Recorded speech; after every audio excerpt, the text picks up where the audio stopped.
Communications and Education Manager, and I'm here today with Dr. Kelly Johnson, who is an assistant professor of exercise and sports science at Coastal Carolina University in South Carolina. So a fellow South Carolina PhD and researcher, and I wanted him to come on today to talk about some body composition research he's doing and to answer some questions that we've seen a lot in our obesity medical provider groups about body composition. So welcome. Sure. Thanks so much for having me today. It's a real pleasure. So yeah, a little bit about my background. So yes, I had my PhD is in exercise physiology, more specialized in I've kind of branched out to telemedicine, health coaching, working with primary care providers and looking at weight loss, percentage of weight loss, body composition, A1C, and kind of looking at how health coaching can be impactful that providers can utilize in their practice to help with further behavior, lifestyle change outside of doctor visits. And so that's kind of my research line currently. In the past, I've also kind of dabbled in, body composition validation. That was kind of my first love. So I have about 10 papers published in looking at comparing like the bod pod to the DEXA to the ultrasound, looking at body composition validation and looking at how it compares across different populations. And that's something that still interests me. And then currently I'm just about to start a study with obesity medicine providers looking at the body composition changes over time, utilizing the anti-obesity medications and kind of looking at changes over time in muscle mass and fat mass, and in addition to percentage of weight loss. That's great. And I think that's been, something that we've seen a lot of talk in our community about now that we have some of these higher effective anti-obesity medications for diabetes and obesity. We are hearing people talk about, some of the body composition changes. So yeah, would you share a little bit about, what kind of you're seeing from that perspective from the providers? What are we looking at? I know lean muscle is the concern, but we also know that everybody's not measuring that. We're sort of taking some leaps to say, yes, we care about this, but are we necessarily all measuring it? Yeah, that's a great question. I think there was, there's been multiple Twitter posts on this. Obviously it's an important, it's an important topic, and obviously definitely needs to be addressed and looked at. If you look at the clinical trials using, Ozempic, Wegovy, I mean, those trials typically, if you look at the body composition changes, right, you look at lean muscle mass loss, it's typically around maybe 25 to 35% of muscle loss. Now, I think that's so variable. It also depends on what method you're kind of utilizing. There's only been like maybe 2 studies that look at this. So, I think there's a lot out there as far as, from those, what can we learn from those studies, right? Well, we can learn that, strength training is super vital, right? We know that, to maintain muscle mass, especially when you're in a caloric deficit, strength training is vital to maintain that muscle mass. We also know protein intake, right? Protein intake is also super crucial. So, trying to make sure that, your patients are, eating enough protein to maintain that muscle mass. Typical recommendations currently right now is probably if you take your body weight and we divide it by 2.2, that gets to kilograms. Then we can multiply that by 1.2 to 1.5. Typically in my research that I've done in the last year, I've utilized women with menopause, and I'm looking at body composition changes. I'm looking at 2 different continuous caloric restriction protocols. There's actually no strength training and strength training kind of intervention, but it's high protein. And I'm finding that the 1.2 grams per kilogram of body weight is enough to maintain muscle mass, while in a caloric deficit, of course, the higher the number, the better. But, typically when you switch from someone's doing a low protein to a high protein, right, they start experiencing some symptoms such as constipation. That's a common one. Bloating.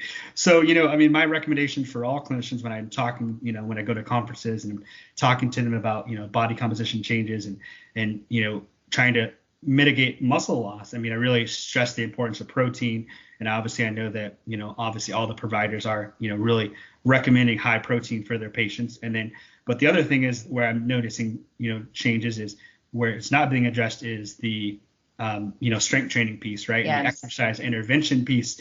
I think that's the big thing, strength training and Or it's cardiovascular. just basic, very basic recommendations, right? Like you should do Yeah, that. So yeah, yeah, you more should do that. specifically, how do we do that? I mean, with your background in exercise, I think you're the perfect person to kind of comment on that. Yeah, I mean, sure. So if you look at, the current recommendations, I mean, obviously more is better. So, 3 days a week is 3 days a week is kind of the bare recommendation, 8 to 12 repetitions, 3 sets, 70 to 85% of one repetition max. Again, key thing is just making sure that your percussion will be older than the muscle. And that way you're leading to increases in strength and increases of muscle mass and maintenance of muscle mass. So that's kind of the current recommendation. It's probably 3 days a week at least. If you look at so that would be good for. So that's what I would suggest for if you're on a anti-obesity medication, then recommending the high protein strength training 3 days per week. It doesn't have to really be it could be an at-home program, right? You look at the Docs Who Lift podcast, and they have a whole great program, an at-home program, and it's phenomenal, right? And I'm always curious, like those at-home programs, I mean, the benefits that I've heard for that program for patients has been phenomenal, and it's really awesome to see. So, like, I think there's a lot of room for at-home, programs too as well. With free weights, and you can structure a program, a exercise prescription, an at-home program, if you can't get access to a gym, and you can still have great, improvements in muscle, lean body mass, and strength, right? So it doesn't always have to be going to the gym, right? So Right. that's something to keep in mind. Right. Yeah. And I think, one of the things that I think is interesting about the study that you are doing currently, or working on getting folks enrolled, is really looking at the anti-obesity medications in real time with clinicians who are practicing. So we know that, these clinical trials that were done, I think, both the recent ones I've looked at, they take a subset of those patients and they may do a DEXA scan on them to look at their body composition. That's not necessarily what everybody's doing in practice. And so I think for me, I'm really interested in hearing, what you find in what people are doing in the clinic, and what people, what can they actually do, right? And that to me is going to be the most effective data to come out of that study. Mm-hmm. Yeah, so you look at, and so that's the big question, right? So you look at all the different body composition methods out, right? And unfortunately, obviously all of them are estimates, right? And so they all have relative error, right? All the different body composition methods out there have error, right? So, you look at the gold standard. I come from a lab in my PhD where, Dr. Vivian Hayward and Dr. Ann Gibson, I mean, they're kind of pretty experts in the field of body composition, and looking at kind of the overall, what's the gold standard, right? I would agree, like, sometimes a lot of it's kind of out there that DEXA is the gold standard, right? Unfortunately, I kind of disagree, and the main reason why is because from the research that I've done personally, and then you look at even a few studies published over the last couple of years that's looked at reference methods for the DEXA, and looking at fat mass and muscle mass changes. Typically, what we find is that the DEXA overestimates for fat-free mass, lean body mass for males, and actually overestimates fat mass for women. Okay, and so is the DEXA the gold standard? I think I don't personally, from a professional standpoint, I don't think it is. Right? The main reason why DEXA was created it was created for, right, to measure bone mineral density, to measure your overall bone mineral density, your risk for osteoporosis, essentially, right? That's what it was designed for, right? So, and based off, like I said, I've done 2 studies, and both studies have shown, that that the DEXA always overestimates fat mass. Now, the big reason why that happens is because, right, it scans 60% of your body and then estimates the other 40%, right? And it uses pixels and all, some other, physics and stuff like that, right?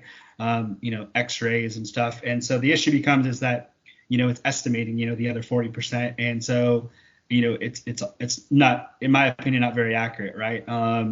And so, like, it always overestimates. And I think it's good for bone mineral density. Now, when you combine it with other methods, right? So if you utilize the DEXA to get a 4-component model, right? Just to kind of let you know what a four component model is, right? It uses several things. It uses, right? Typically, you're using an MRI to get muscle, lean muscle mass. You're using the DEXA scan to get bone, right? And then you have the water component, and then the water component too as well.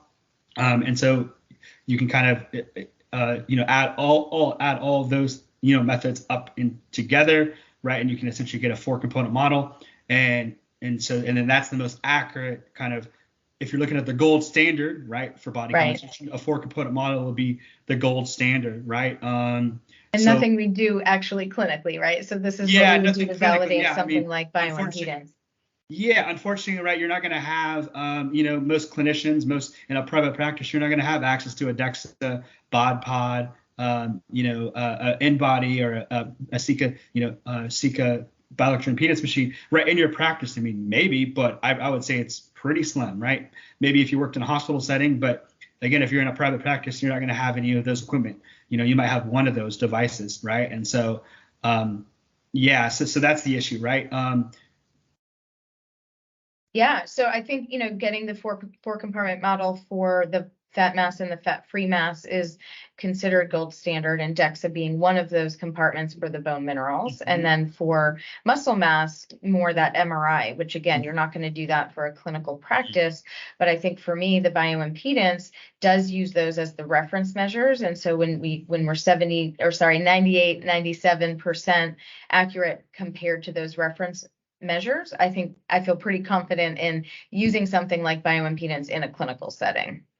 Yeah, absolutely. So if you look at the research, right? I mean, you look at patients with obesity, right? There's huge swings in fluid shifts. There's huge swings in muscle mass and fat mass, right, over time. And so, the nice thing from the research that I've done and being a body composition expert, right, I've found that really, the bioelectroimpedance device it's going to really be able to account for fluid shifts, it's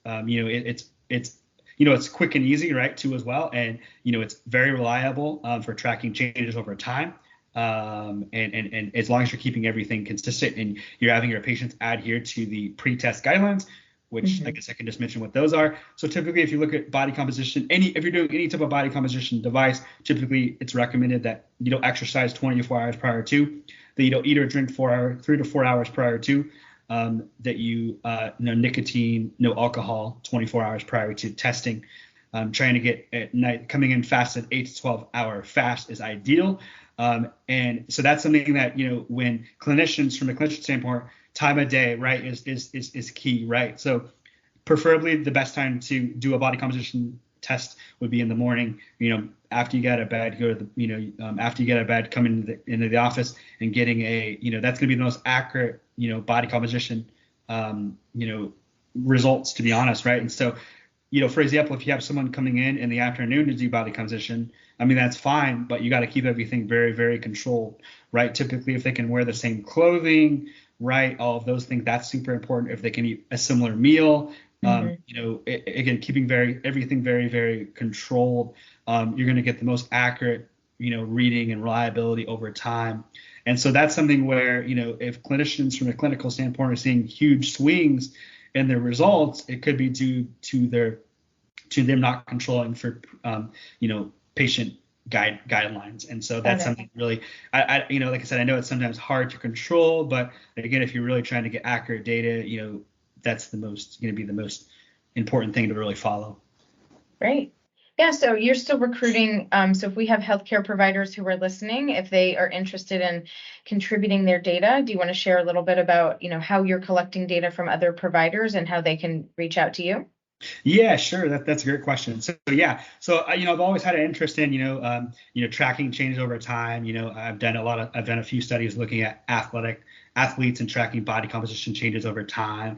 And so obviously, I've gotten more into the clinical realm of things now. And, I really want to kind of dive deep, right? Weight on the scale, doesn't really tell you always everything, right? And, a lot of patients utilize, weight on the scale is a measurement, and that's fine and dandy. However, it doesn't really tell you, if someone didn't lose weight okay, that's okay, but what was their changes in composition? Are they seeing their clothes fit better, right? Are they having increases in confidence? And so that's something. So I guess I've gotten more interested in this, especially with all of the you know all the talk in the media, right? And how how they're saying there's terms out there saying 40%, 50% of muscle loss, which I mean that's to make those claims, it's sort of I don't know. I mean, do we have data to support that?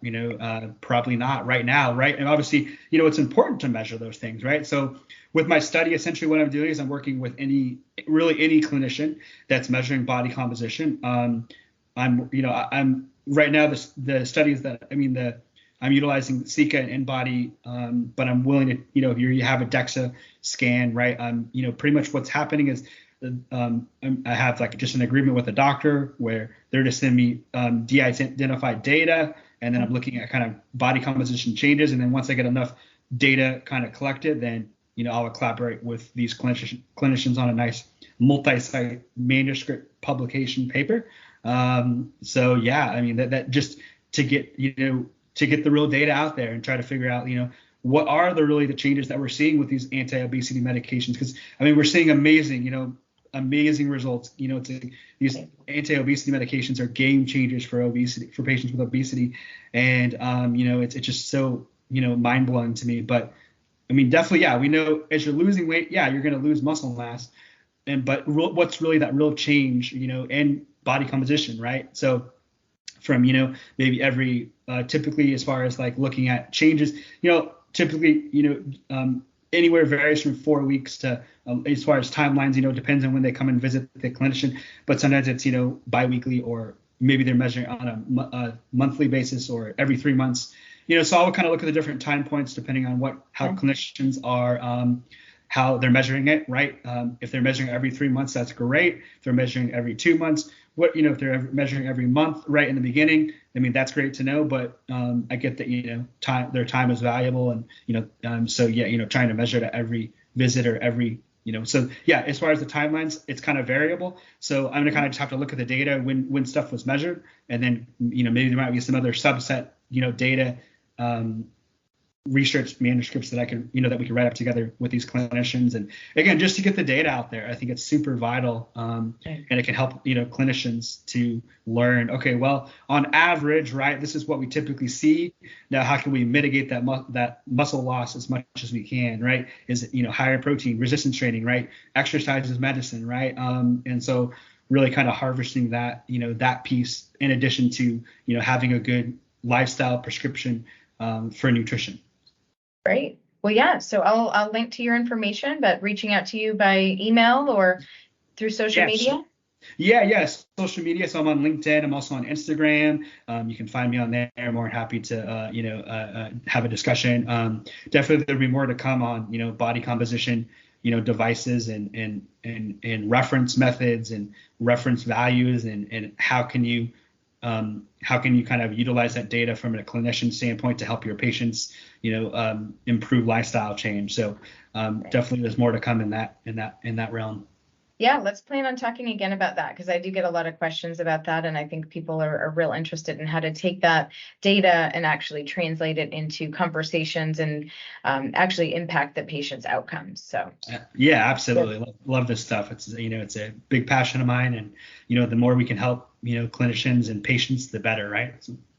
Great. Well, thank you so much, Dr. Johnson, and we'll definitely schedule a follow-up to talk more about this. Thank you so much. Thanks so much. All right. Bye-bye.